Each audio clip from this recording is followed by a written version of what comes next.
Piers, you are smarter than this. You've been around, you've interviewed a lot of people. You know this world better than I do. You've talked to Trump many, many times. You have a relationship with him. It's actually a very entertaining relationship that's up and down, and then you go to Charlemagne the God and you defend him in a different way. I love your relationship with him. It's very fascinating, truly.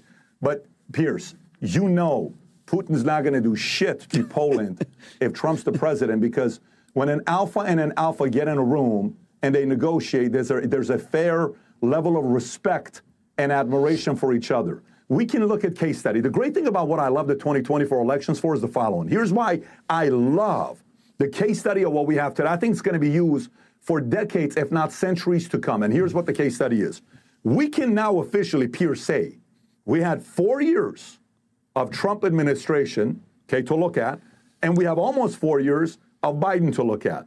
We can compare economy to economy, peace to peace, wars to wars, unemployment to unemployment. We can look at every single thing. And there is zero proof from those who are skeptical on your end, worried about the fact that Putin's going to attack Poland, that Trump would allow something like that to happen, because it never happened under his regime during the 4 years that was there. We feared ISIS. When's the last time you used the word ISIS? We feared, this guy went after Qasem Soleimani, who was supposed to be the number 2, number 3 guy in the world in Iran, and potentially was going to run Iran. And he was a leader of all these guys behind closed doors, all these proxy wars. You killed that guy? That's kind of like in the mob family. You think about back in the days, you go and you kill Ben Siegel. You go kill, you know, the main guys. That you don't do something like that. He did. That's what Trump did. Patrick Bet David goes head-to-head with Piers Morgan in a heated debate on Piers Morgan Uncensored, where Morgan makes some wildly woke remarks. Watch as PBD dismantles Morgan's woke takes and tackles the fears of those who worry about Trump becoming president again. Let's dive into this explosive clip from Valuetainment and the PBD podcast, where Patrick Bet David expertly takes apart Piers Morgan's arguments in this intense showdown. Go ahead and play this clip at the end, because Piers is obviously a guy. We have very good conversations. He had you on. You crushed it when you were on last week or 2 weeks ago. And when it comes down to Ukraine, we'll have our own debates, and he'll always bring that up. And this is a moment as well that we got into a little bit. Go ahead and play this clip. Giving Putin the land that he's taken, and say he does that, and say that you're wrong about Putin. Say that it turns out he does have imperialistic ambitions beyond what people think he has, and that emboldened by America's retreat, not just there, but also Afghanistan and so on, he's watched how America's conducted itself on the foreign stage. Say he then does attack somewhere like Poland, which is a NATO country. What then? Your face is hilarious. Piers, you are smarter than this. You've been around, you've interviewed a lot of people. You know this world better than I do. You've talked to Trump many, many times. You have a relationship with him. It's actually a very entertaining relationship that's up and down, and then you go to Charlemagne the God and you defend him in a different way. I love your relationship with him. It's very fascinating, truly. But, Piers, you know Putin's not going to do shit to Poland if Trump's the president, because when an alpha and an alpha get in a room and they negotiate, there's a fair level of respect and admiration for each other. We can look at case study. The great thing about what I love the 2024 elections for is the following. Here's why I love the case study of what we have today. I think it's going to be used for decades, if not centuries to come. And here's what the case study is. We can now officially, Piers, say we had 4 years of Trump administration, okay, to look at, and we have almost 4 years of Biden to look at. We can compare economy to economy, peace to peace, wars to wars, unemployment to unemployment. We can look at every single thing.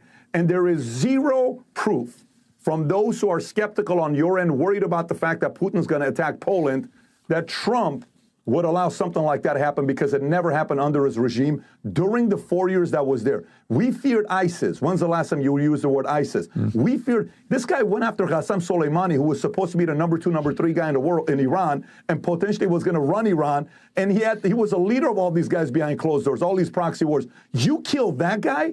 That's kind of like in the mob family. You think about back in the days, you go and you kill Ben Siegel. You go kill, you know, the main guys. That you don't do something like that. He did. That's what Trump did. Audacity, risk at the highest level. You went after a guy like that? I did. Everyone in the marketplace says, okay, guess what? You ever seen the movie American Gangster? Yeah. You know, with Denzel Washington? Yeah. You remember that scene when he's sitting at the cafeteria and he's sitting there with his cousins? Their cousins are just starting to realize that Frank Lucas has become a powerful guy. He sees a guy down the street. He says, he gets up, he walks out, goes to the guy, puts the hat down, he says, where's my 10%? The guy laughs at him. He takes him out. Cousins, everybody sees him. He comes back, sits down, wipes his hands, has the breakfast, and they start having a conversation together.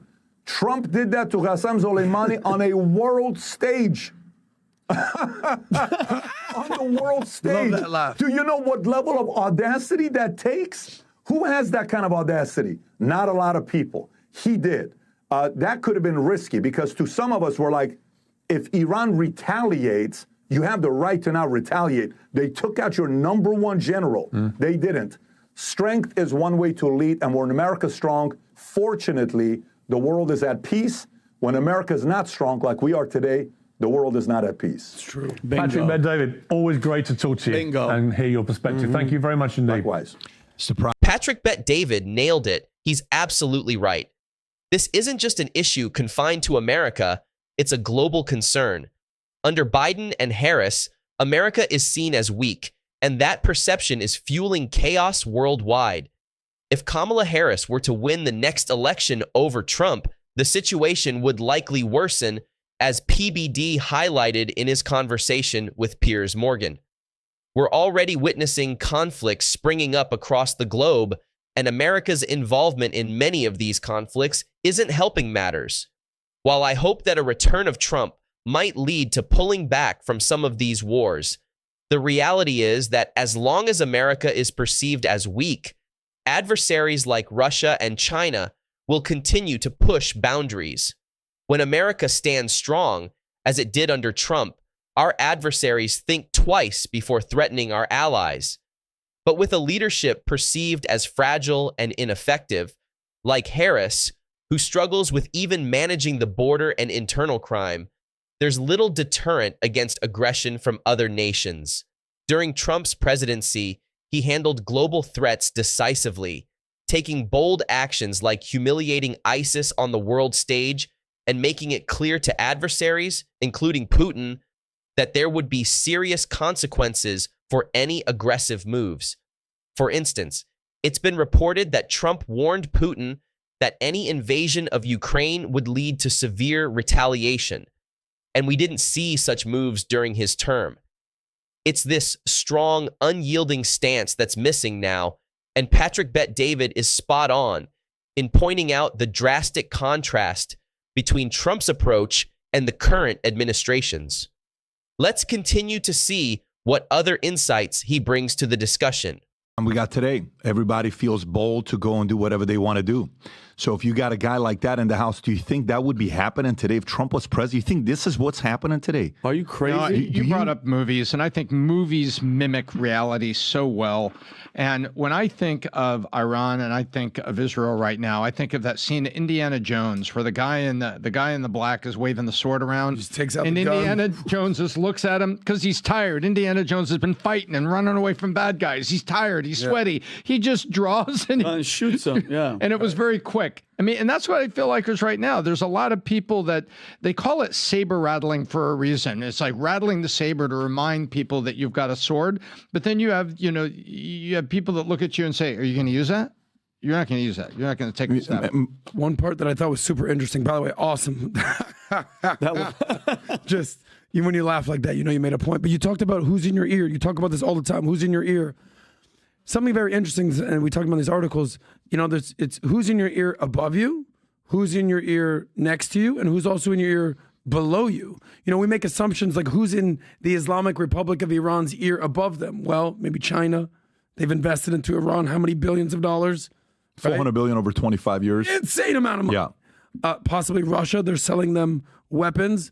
But who's in their ear below them motivating the mullahs of Iran to do something about it? Well, they said in this article here, it's the Houthi rebels basically saying, look, we're doing all this chaos in the sea. Where are you at? Where you at, mullahs? What are you going to do here? The theocrats, the Islamics running Iran, do something about it. So whether it's the Houthis or the Triple H crew, the Hamas, Hezbollahs, Houthis saying, come on, help us out here. Whether it's the pirates at sea, whether it's the Shiite militias. You're right. They're in their ear. By the way, Iran is the biggest destabilizer of the world. Yes. They're the biggest exporter of terrorism in the world. Yes. Name me somebody more. Now, I know people who don't like America, the first country they're going to throw on the America. Really? Yeah. Okay. Do you know what Iran's misery index right now is? It's 61. Yeah. Okay. Do you know what it was 6 years ago? 30. It's gone from 30 to 61. Do you know It's what actually higher now, by the way. Do you know what the corruption 73 today? Do you know what Iran's corruption index is? Corruption index out of 180 countries, they rank 148. Oh. You know what the world average score is? World is 43. Where are we at? Do you know Middle East's average is 34? North Africa's average is 34. You know what Iran's average is? 24. Robin, The level of corruption in Iran. The people of Iran are fed up, but they're afraid of what 80% of people in Iran. Dude, can you imagine? Like, imagine you are Iranian. Okay. And your country is in this thing called World Cup. And your country is facing off a team. You know who they're playing against? U.S. And imagine you as an Iranian don't want Iran to win because you don't want the government to get the victory of beating your number one enemy, which is U.S. And you're living in Iran. Wow. Did you understand what I just said right there? Yeah. Like, I don't know. It's kind of like Michael Jordan's son rooting for his dad to get hurt. Yeah. It's insane. That's the weirdest thing to see. So that means you are losing your people. And some people who are, unfortunately, they have a certain level of hate for America. I understand because of what you've been fed. I get it. I was a guy that lived in Iran for 10 years as a kid. I was told America is the most evil empire in the world. I was told that for many, many years. No problem. I'm not sitting here telling you, we don't have a reputation of what we've done. Well, of course. You can't put At that the same time, you name a country that's positively impacted the world for the better. No one even comes close to this country called America. Not even it's close. not even close. Not even close. Not even close. Listening to Patrick Bet David, it's clear how much perspective matters, especially from those who've lived outside the U.S., like Patrick himself, an immigrant from Iran, or Piers Morgan, who isn't based in the U.S. Even Piers would acknowledge that no other country has had a more positive global impact than America.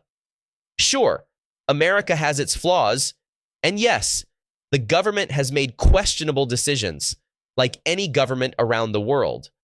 But for so many who arrive from countries like Mexico, Guatemala, and beyond, they often realize that what they were taught about America being the most evil empire doesn't hold up when they experience the freedom and opportunities here firsthand. It's important to step back, compare the narratives we're fed here to those from other countries, and take an unbiased look at the bigger picture. While America certainly has its share of propaganda, it also has a track record of doing a tremendous amount of good globally. It's frustrating to see people within the U.S. who disrespect the country, burning the flag, kneeling during the anthem, or adopting anti-American stances just to be contrary. Take the Middle East conflict, for instance. There are people who support Palestine simply because it's a way to oppose America, aligning with any cause that goes against U.S. interests. It's disappointing, especially coming from those who enjoy the privileges and freedoms this country provides, often without appreciating them. So, what do you think of Patrick Bet David's discussion with Piers Morgan, where he really dives into the global chaos? It was a heated exchange, but in my opinion, Patrick Bet David clearly came out on top. Drop your thoughts in the comments. Who do you think won the debate? And if you enjoy this type of content, don't forget to like the video and subscribe to the channel. Your support really helps us grow.